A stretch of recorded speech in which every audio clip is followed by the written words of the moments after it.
Halo Tribuners, kembali lagi di Tribun Nika, Tribun bersama Unika. Masih bersama saya Elsa Elning Tias. Jangan bosan-bosan kalau sama Elsa di Tribun Nika ya. Kita bakal membahas sesuatu yang jadi topik perbincangan semua orang nih kayaknya, tentang lulus tepat waktu gitu. Ini kayaknya nggak bisa dicapai semua mahasiswa nih. Kalau Tribuners gimana nih, lulusnya tepat waktu apa nggak pas di kuliah kemarin? Nah, buat ngobrol ini lebih seru, biar lebih hidup gitu ya, sudah ada narasumber Elsa yang akan Elsa interogasi, yaitu Rektor Unika Sugio Pranoto, Bapak Ferdinandus Hidiarto. Halo, Mbak selamat Elsa, siang, halo Tribuners. Pak Ferdinand. Kita sudah lama banget nggak ketemu ya, Pak. Sejak puasa kalau nggak salah ya. Iya, Aku puasa siaran. Puasa siaran, waduh, Elsa puasa beneran. Nah ini Pak, tadi yang udah Elsa bahas sebelumnya nih, kita bakal ngomong tentang lulus tepat waktu. Ini kan kayaknya jadi momok yang cukup menakutkan gitu ya. Entah itu buat orang tua, buat mahasiswanya, buat dosennya juga kadang juga sama aja seperti itu kan. Tanggapannya gimana nih Pak tentang lulus tepat waktu itu? Gimana? Yang jelas bukan takdir gitu. Oke, nggak salah sih, nggak salah saya ketemu ya. dengan beberapa mahasiswa yang mungkin takdir saya harus lama Pak. Gitu. Karena kebetulan saya ketua UKM Mapala gitu. Mahasiswa paling Aktivis. lama. Kirain aktivis. Baik. Iya, saya pikir ini fenomena yang hampir di semua kampus gitu ya. Betul. Selalu ada fenomena, ada mahasiswa yang lama, ada mahasiswa yang tepat waktu. Tapi menurut saya bukan sesuatu yang luar biasa loh kalau kita bisa lulus tepat waktu. Terus saya biasa banget sebenarnya, normal saja gitu. Gitu ya Pak. Nah, yang nggak normal berarti yang nggak lulus tepat waktu gitu. Bener sih, iya. Saya dulu S1 normal, 5 tahun, tapi S2-nya nggak normal. Berapa lama tuh? 4 tahun. Oke, 2 kali lipat ya seharusnya ya. S3-nya tidak normal lagi, karena 3,5 tahun. Ya, harusnya 4 tahun bisa selesai 3,5 tahun. Jadi dari 3 pengalaman itu saya pikir variabel utamanya bukan di dosen, tapi di mahasiswanya masing-masing. Saya menyadari misalnya waktu S2 kok bisa 4 tahun, saya tinggal. Oh gitu, tinggal kemana nih Pak? Ya namanya sudah punya keluarga ya nyari sesuap nasi itu. Mencari berlian dong Pak. Jangan sesuap nasi, sesuap berlian Pak. Tiba-tiba baru ingat, aku sekolah tuh gitu ya. Jadi tahun ketiga saya baru mulai mencari topik tesis gitu. Ya kelas saya yang teman-teman sekelas sudah pada ujian gitu. Ya berarti kan variabelnya bukan di dosen gitu. Lalu ketika saya memulai S3, jujur saya waktu itu taruhan sama anak gitu. Karena kami satu angkatan, satu fakultas, dia S1, saya S3. Ayo cepet-cepetan gitu lalu.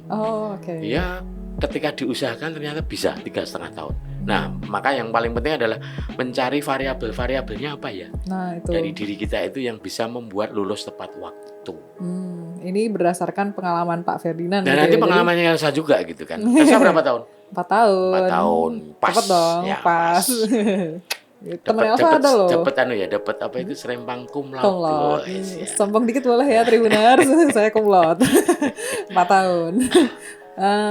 Ada juga yang seangkatan Elsa baru lulusnya minggu kemarin nih. Nah, itu hampir kena pemutihan seperti itu ya. Itu mungkin tanggapan dari pihak kampus mengenai mahasiswa seperti itu apa nih kira-kira? Iya, mungkin ada sebuah persepsi di publik, di masyarakat, kok di Unika susah gitu. Iya, banyak kami sekali. Itu juga susah loh kalau lulusnya lama. Karena itu pengaruh ke akreditasi. Ke nilai akreditasi itu berpengaruh. Jadi kami berusaha bagaimana caranya mahasiswa lulus tepat waktu. Tapi memang lalu variabelnya tadi ada ada yang di dosen, saya mengakui, tapi tidak banyak sebenarnya. Tapi tentu lebih besar ada di mahasiswa. Dan kami melakukan sebuah riset kecil kemarin dengan salah satu dosen psikologi, apa penyebab, karena mandeknya itu bukan di kuliah, tapi di skripsi atau tugas akhir. Nah, di situ ya. Hampir semua 99% kuliahnya lancar. Sampai misalnya semester 6 atau 7 itu nggak ada masalah, nilainya bagus.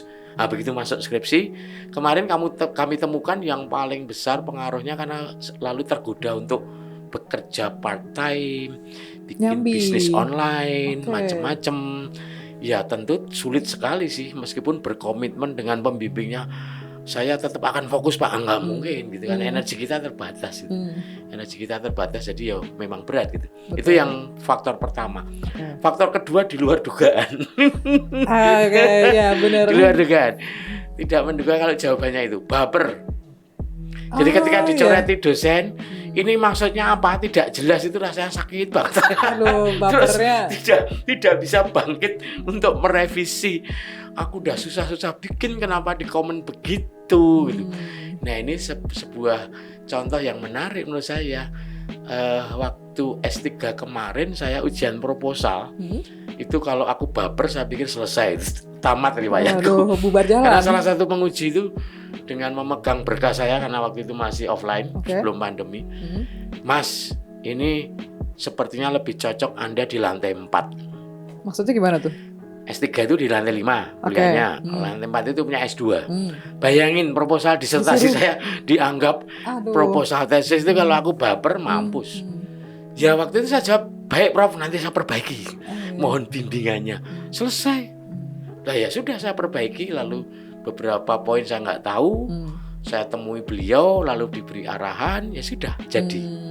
Akhirnya ya apa ya yang kita buat, mungkin kita mempersepsikan sudah sangat bagus, tetapi penguji itu intinya bagaimana karya kita itu bagus, karena karya kita itu kan adalah sebuah legacy ya. Betul. Lu skripsi ini Elsa itu ditaruh di perpus. Nah itu dia. Diakses oleh adik kelas. Gitu. Betul. Kami nggak bisa main-main. Ya. Kalau salah kita luluskan, kalau salah nggak kita koreksi, dibaca adik kelas itu kita menjerumuskan. Ya. Jadi bukan mempersulit sih. Ya. Jadi kami menetapkan standar ya. Kalau dibilang tinggi, kayaknya high quality gitu ya, lebih tepat ya. Ngeri. Jadi betul. Bimbingannya per bab, betul ya saya. Betul. Bimbingannya per bab ya, dan kami punya sistem jadi bisa cek berapa kali sih si mahasiswa ini sudah bimbingan. Betul. Revisinya dari dosen itu apa saja, semua tercatat dengan rapi di sistem. Jadi nggak bisa bilang lama dan sebagainya, dan para dekan itu memonitor. Berapa lama sih respon para dosen? Kalau ada yang sudah 5 hari kok belum biasanya terus di WA sama dosennya gitu. Ditegur gitu ya? Ya, karena memang ya kita harus terus mengusahakan supaya itu cepat. Bahwa karena kualitas tulisan, kualitas bacaan, lalu mempengaruhi ya pasti gitu. Aku pernah terbanyak itu bab 1 18 kali. Aduh, bolak-balik ke Pak Ferdinand terus itu ceritanya ya. Saya baru ACC bosan karena memang sempat gitu. Ya manusiawi, tapi ya lalu saya harus membimbing dia meskipun bolak-balik kesalahan yang sama. Kalau saya sumbernya satu sih. Apa tuh? Selalu yang terakhir itu begini, yang bimbingan ke-17. Mbak, Anda betul-betul harus fokus mengerjakan ini. Poin pertama itu. Kedua, coba baca ulang dari awal. Kan nyambung banyak hal yang aneh dan tidak nyambung. Ketiga, bacaan Anda sepertinya kurang. Tolong Anda baca ini sampai tak kasih jurnal gitu. Oh enak banget itu sampai dikasih jurnal. Biasanya disuruh cari jurnal sudah ya. ke-17 gitu kan. Iya, waktu yang ke-11 gitu ya. masih ku minta cari gitu. Ini kalau misalnya saya ACC biar gampang, biar cepat, lalu diuji, pengujinya cepet-cepetan wes gitu. Nanti kan itu akan ada di perpustakaan, akan diupload di koleksi, dan mahasiswa yang lain adik kelasnya akan membaca. Itu pertanggungjawabannya yang saya pikir tidak semudah itu. Nggak main-main ya. Bukan mempersulit, tapi memang supaya legasinya itu bangga. Dan Elsa juga kalau skripnya bagus bangga juga. Iya, seneng dong. Disitasi oleh adik kelas, wah bangga gitu. Ya, apalagi kalau ternyata disitasi atau dipakai. Kalau punya akun Google Scholar, setiap kali disitasi ada notif tuh di email. Iya, itu. betul. Artikelmu yang berjudul ini disitasi oleh siapa? Iya, betul. Kan seneng ya. Legasi sepanjang hayat. Iya. Betul sekali.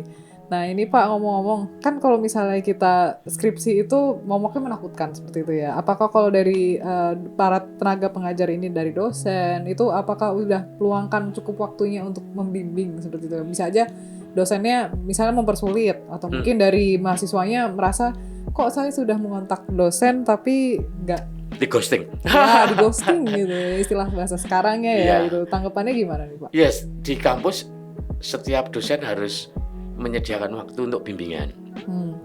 ketika masih offline dulu kan selalu ditempel di ruangannya itu. Betul. Hari bimbingan hari apa, jam berapa sampai jam berapa. Kalau sekarang sudah pakai sistem, ya sudah di situ. Karena setiap kali mahasiswa upload berkas itu kami ada notif. Jadi berarti ada permintaan bimbingan dari siapa, NIM berapa gitu. Kemudian kalau 3 hari tidak direspon, dinotif lagi oleh sistem gitu. Jadi udah ada sistemnya ternyata ya. Jadi kami dibantu oleh sistem itu dan itu menolong sekali saya pikir. Saya terima hari Senin, kemarin siang dapat notif ada permintaan dari siapa gitu. Ya nanti malam jadwal saya untuk koreksi gitu. Nah kadang-kadang setelah dikoreksi kembalinya lama. Dari itu mahasiswanya yang belum balik. Sering kali saya pernah punya banyak bimbingan S2 maupun S1 cepet kok. Ada yang 4 bulan, ada yang 3 bulan, ada yang 5 bulan selesai. Karena begitu saya koreksi dia langsung revisi. Dia langsung masuk perpustakaan, koreksinya apa, cari referensinya. Sore udah, Pak, saya sudah upload lagi. Cepet banget itu. Nah, itu menyemangati saya juga. Iya gitu. Benar sih. Tapi kalau 3 bulan nggak kembali, aku lupa. Ini kemarin topiknya apa ya? Ngebahas apa ya kemarin sampai dosennya juga dosen pembimbingnya udah lupa. Kami harus dari nol lagi gitu. Itu yang sering kali. Nah, kami itu sebenarnya bukan mempersulit sih. Saya masih ingat betul oleh pendiri fakultas, Elsa nggak tahu pernah dengar nama Bapak ML Utama atau enggak, itu pendiri psikologi. Membimbing dan menguji itu menyempurnakan hasil karya mahasiswa. Jadi kami itu turut membantu saja supaya hasil karya mahasiswa itu bagus gitu. Karena itu sebuah legacy yang tidak akan pernah hilang. Apalagi di zaman sekarang ini kan serba digital. Dokumen kita itu nggak pernah hilang sampai anak cucu gitu. Jadi kalau judul penelitian kita menarik, sering dikutip orang itu ya sepanjang hayat gitu. Peninggalan yang luar biasa itu kalau saya pikir sesuatu yang memang harus diperjuangkan. Bahwa harus kerja keras, yes. Makanya kalau tadi sambil kerja part-time, jualan online, itu lebih menggoda. Iya, kalau udah dapat cuan gitu, skripsinya pasti lebih menggoda. Maka kalau saya tipsnya satu, hampir semua yang saya bimbing cepat itu pasti sudah punya personal goal setting kuat. Aku harus lulus tahun sekian dan setelah itu aku akan ke sana, aku akan jadi ini, pasti itu. Salah satu bimbingan S2 saya yang 4 bulan tesisnya selesai itu ya sudah sekarang jadi dosen di sebuah kampus besar di Surabaya. Dan ketika saya koreksi misalnya, Mas ini tambahi pendapatnya ini dari buku ini, sore udah WA saya capture dulu, konfirm, Pak bukunya ini ya. Oke, covernya di capture, kirimkan saya. Ya betul, ada di halaman sekian. Udah malam revisinya jadi. Secepat itu ya. Ya tapi kan banyak juga yang langsung ditaruh sambil tadi baper, hidupku kok menderita sekali, aku dizolimi gitu. Ya Allah gitu. Itu bangkitnya lama gitu. Jadi punya personal goal setting pasti. Yang kedua, kalau nulisnya itu topiknya sesuai interestnya. Ya betul sih. Jadi seperti ya bernafas biasa gitu, karena sesuatu yang kusukai aku minat di situ gitu. Kalau aku nggak tahu Elsa, contoh tentang apa dulu? Mekanisme proyeksi pelukis. Nah, karena banyak komunitas pelukis, punya teman-teman pelukis. Suka ngelukis ya sudah. Nah, kadang-kadang kan mencari-cari masalah. Ya, sesuatu yang tidak bermasalah diperkosa untuk jadi masalah. Ya, betul. Sampai di data, Pak nggak ada datanya, pusing. Pak nggak ada referensinya. Tetapi kalau sesuai minat, ada kesulitan itu sesuatu yang kayaknya malah ada curious yang semakin gede gitu ya. Betul. Pengen tahu gitu.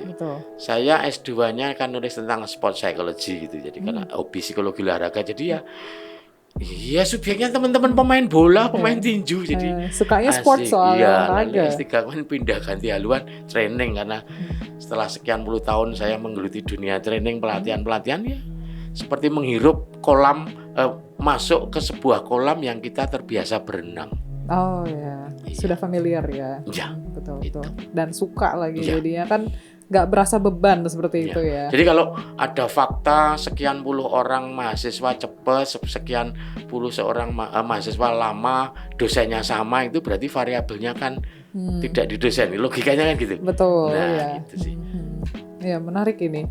Tapi ini Pak, ini kan ternyata ada beberapa yang beda dari tahunnya Elsa gitu loh. Kalau di tahunnya Elsa kan ada kartu kontrol skripsi, terus harus bimbingan berapa kali, ada pembekalan juga waktu itu.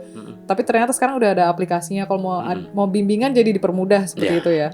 ada terobosan baru lagi nggak Pak dari Unika tentang skripsi? Besok mulai Agustus tahun akademik baru, kami membuka alternatif tugas akhir.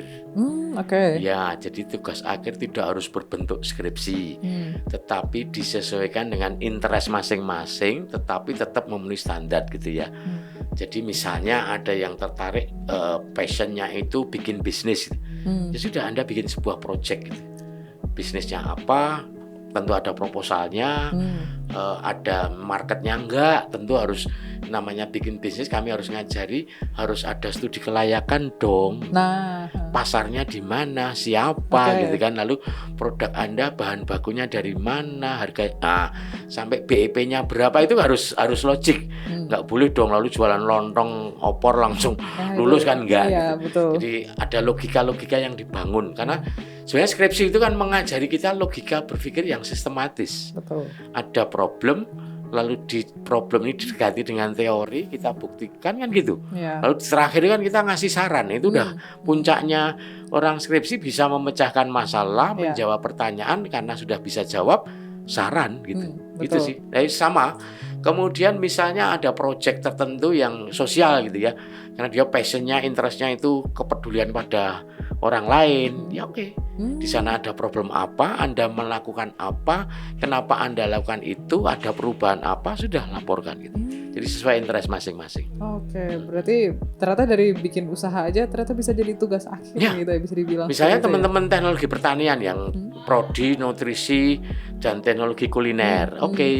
Anda mau mengembangkan produk apa, inovasinya di mana, tentu proses bimbingannya tetap ada seperti itu. Lalu kira-kira nanti siapa yang akan beli, ada nggak marketnya, di situ sudah ada pemainnya siapa aja, kompetitornya, berarti menganalisis seperti itu. Nah kalau Anda masuk ke sebuah persaingan, nilai beda produk Anda apa? Selling point-nya apa? Yes, gitu. Menarik ini. Jadi nanti sekalian nyelam minum air gitu ya. Karena kami menyadari betul kan passion, interest teman-teman mahasiswa beda-beda. Ada yang mungkin kuat di bisnis, ada yang kuat di kepedulian terhadap sesama, ada yang kuat di sains. Nah, kalau saya seorang calon saintis, peneliti, dosen, ya silakan ambil jalur skripsi. Karena di Indonesia itu paling gampang menemukan topik masalah. Masalahnya banyak soalnya ya, keluar rumah aja banyak masalah, mau prodi apa deh gitu. Tinggal comot aja, tinggal pilih gitu. Asal buka mata, buka telinga pasti dapat masalah. Jadi kalau ada yang bilang, waduh Pak, topiknya apa? Sabrek. Jangan pernah kesulitan. Betul. Saya selalu kalau kasih pembekalan kebimbingan saya itu nggak pernah mungkin mau bicara apa dah, mau prodi apa dah, pasti ada. Banyak sekali masalah tentang manusia, tentang alam, tentang lingkungan, tentang teknologi, tentang values, budaya. Masih banyak problemnya. Yang bisa diangkat jadi topik skripsi ternyata juga masih banyak gitu loh. Kenapa terpaku di bab satu terus jadi judul? Problemnya Anisik selain tadi nggak fokus karena nggak punya goal setting ini. Mohon maaf, nulis itu nggak bisa bagus kalau nggak banyak baca. Itu kuncinya. Jadi Anda akan menulis dengan bagus kalau referensi Anda banyak. Kalau di otak kita itu sudah banyak referensi yang kita baca, pasti akan ngalir gitu. Persoalannya ya seringkali itu kan. Benar. Keengganan untuk mencari, membaca secara utuh. Betul. Bahkan untuk nulis opini di Tribun aja aku baru baca 2-3 jurnal gitu. Kalau enggak jadi gitu. Betul. Bahkan untuk memulai kata pertama, kalimat pertama aja kan kadang susah. Kayak stuck gitu ya. Mau nulis apa nih kira-kira gitu. Pendahuluan, berhenti. Pendahuluan, bab 1. Lanjut bulan depan gitu. Lanjut bulan depan. Poin 1, apa ya? Begitu baca 3-4 jurnal, 3-4 bacaan, pasti akan ada ide. Ada ilhamnya pasti. Seperti itu ya. Nah itu salah satu tipsnya tuh ternyata Tribuners, banyak baca seperti itu ya. Dan yang kedua, saya pikir ya sebagai mahasiswa kita harus posisinya menempatkan posisi di posisi yang tepat. Ketika S3 saya meskipun sudah tua tapi kan mahasiswa, ya jadi saya harus ikut promotor saya. Iya, meskipun profesinya sama-sama dosen gitu. Saya harus baik Prof, baik Pak, saya perbaiki, selesai. Nggak usah gimana sih, nggak bisa. Jadi bukan jadi debat kursi. Lalu ya sudah saya perbaiki karena menurut saya ya sudut pandang beliau pasti berbeda dan itu kalau saya perbaiki karya saya akan lebih baik. Gitu aja sih. Nggak usah merasa sakit hati. Ya. Ada penguji saya yang di pas ujian tahap ketiga itu ingat usia gitu. Yang penting selesai gitu. Itu kan waduh menohok sekali. Ya, menohok jelek gitu ya. Menohok plus ngece. Tapi justru menjadi pemicu semangat saya untuk segera menyelesaikan gitu. Iya, menarik. Nah justru itu dijadikan acuan pacuan gitu ya. Pas ujian kelayakan itu tahap kelima, ada seorang penguji, kelayakan itu nggak ketemu. Jadi kita hanya menyerahkan berkas, para penguji membaca lalu membuat catatan. Ada penguji itu yang 18 poin. Dan semuanya berat, ngomongin filsafatnya gitu. Tak baca 5 kali tetap nggak mudeng. Itu ya. Kalau aku baper atau apa ya sudah selesai. Tapi ya sudah aku WA. Dan ketika WA itu ya nggak usah berharap langsung direspon. Mindset saya begitu. 2 hari kemudian, Kamis mas jam 11. Ya menunggu. Harus sabar juga ya. Menunggu. Saya WA, Prof saya sudah di depan ruangan Prof. Tunggu ya, saya masih menguji. Ya sudah, dinikmati saja. Ya mau gimana lagi. Terus begitu sudah jam 12, mas masuk. Duduk dulu, aku tak sholat dulu. Tak tunggu ya sudah. Terus diskusi satu persatu. Kalau kita datang dengan dia ngontaknya dengan kalimat yang bagus, ya sopan gitu ya. Itu. Lalu ya bersikap baik juga. Saya pikir kok responnya juga. Nah jujur ya generasi milenial ini kalau WA dosennya agak aneh-aneh sih. Bapak bisa bimbingan kapan? Selasa jam 2 ya. Wah kalau jam 2 saya nggak bisa Pak. Terus kenapa nanya gitu? Kenapa tanya gitu? Kan jengkel ya. Bingung. Ini main jawab apa ya gitu. Gitu sih. Jadi kadang-kadang ya saya harus mengalahkan janji lain ketika misalnya dosen menjawab Kamis jam 2 gitu. Ya sudah, saya meskipun sudah punya janjian ya harus saya batalkan. Saya pernah dari Jogja kembali ke Semarang. Sampai masuk Ambarawa dijawab jam 5 balik lagi ke Jogja. Udah 3 hari WA nggak dijawab, lalu hari ketiga saya udah putuskan pulang ke Semarang Jumat itu. Ya balik lagi. Ya ampun ya. Dia dijalani aja, nggak usah ngamuk-ngamuk ya.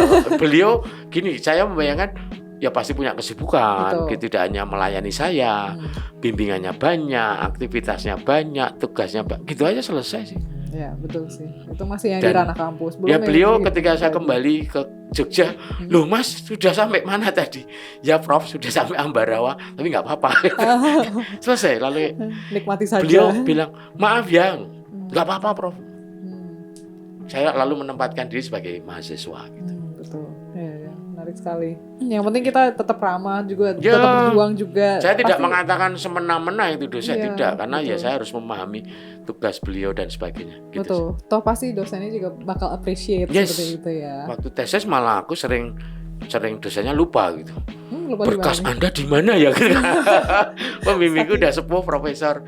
Waktu itu beliau juga jadi wakil rektor di Wangsa Manggala Jele. Aku bimbingan ke Jalan Wates gitu. Naik bis sampai di sana berkasnya nggak ketemu. Waduh. Ya nggak apa-apa Prof, kapan lagi gitu. Gitu aja sih. Disenyumin gitu aja, nggak usah banting-banting pintu malah gede. Iya.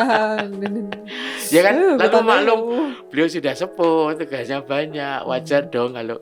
Dan waktu itu belum ada handphone ya, jadi teleponnya ke rumah pasti. Malam Prof, ya gimana? Mau bimbingan bisa hari apa ya Prof? Di Wates ya, hari ini jam sekian. Nah, aku naik bis jam 5 pagi. Sampai di sana berkasnya hilang. Berkasnya hilang. Ayo gampang solusinya ke kantin ngopi selesai kan? Iya sih. Cerah lagi. Nyegat bis lagi gitu. Obatnya kopi ternyata ya, Tribuners. Ya biar relax aja, nggak usah terlalu overthinking ini gimana sih dosen dan seterusnya. Betul ya, menarik sekali ini. Jadi udah ada beberapa tipsnya nih tadi Tribuners. Yang penting juga salah satunya kalau mau bimbingan gitu harus sopan ya Tribuners. Misalnya WA dosen sudah sehari atau 2 hari belum dibalas. Kapan baiknya saya WA lagi ya dengan kalimat yang seperti apa ya? Itu kan hal-hal yang menurutku nilai-nilai yang yang kita bisa ambil untuk pendewasaan diri juga. Betul. Sehari 5 kali mabuk, apalagi Sabtu Minggu. Kita juga harus hormati dosen juga punya hari untuk istirahat gitu. Pak sudah dikoreksi belum? Jam 2, jam 4, Bapak maaf sudah dikoreksi belum? Itu bisa menimbulkan kejengkelan juga kan. Betul. Sama gitu. Iya. Dosen juga manusia loh. Ya minggu juga butuh ikut lomba burung juga kan nah, gitu. Nah itu dia, gantangan ya. Ikut gantangan. Gantangan nih. Sudah buka ini gitu. Nah itu dia. Kalau enggak ngopi cantik gitu nah, gitu kan. Ke coffee shop mana gitu loh. Oke, ini menarik sekali nih Pak. Soalnya kan topik mengenai lulus tepat waktu itu kan pasti jadi never ending topik buat setiap mahasiswa, setiap dosen dan juga orang tua seperti itu ya. Ini menarik banget. Mungkin kita harus ngadain episode 2-nya nih ya. Soalnya ini udah panjang banget. Karena dari hal yang gede tadi ngomong motivasi sampai hal yang remeh-temeh teknis gitu. Iya. Sudah kirim email tapi belum terkirim. Itu konyol ya. Itu nggak tahu mau marah ke siapa. Nggak tahu mau marah ke siapa itu Pak. Mau marah ke diri sendiri kayaknya aneh. Makanya itu. Gitu. Baik. Makasih banyak Pak Ferdinand. Sama-sama Mbak Elsa. Tribuners semoga lancar semuanya. Amin. Dinikmati prosesnya, asik kok gitu ya. Tidak ada yang sulit dan ini bukan takdir sang pencipta. Nah itu, yang penting tadi kan di awal udah sempat disebutin ya, bukan takdir kok ini, bukan takdir. Biasa bisa ngomong karena ngalami cepet, ngalami lama, jadi akhirnya refleksinya kan, oh semua tergantung aku gitu. Ya, tergantung dari mahasiswanya sendiri. Tuh, langsung dari Pak Ferdinand loh, langsung dari Pak Rektornya loh gitu. Makasih banyak loh Pak. Sama-sama. Atas tipsnya. Sehat-sehat terus Pak. Amin. Baik Tribuners, sekian untuk Tribunika kali ini. Jangan lupa untuk saksikan Tribunika berikutnya hanya di channel YouTube Tribun Jateng. Saya Elsa Elning Tias, pamit undur diri. Sampai jumpa.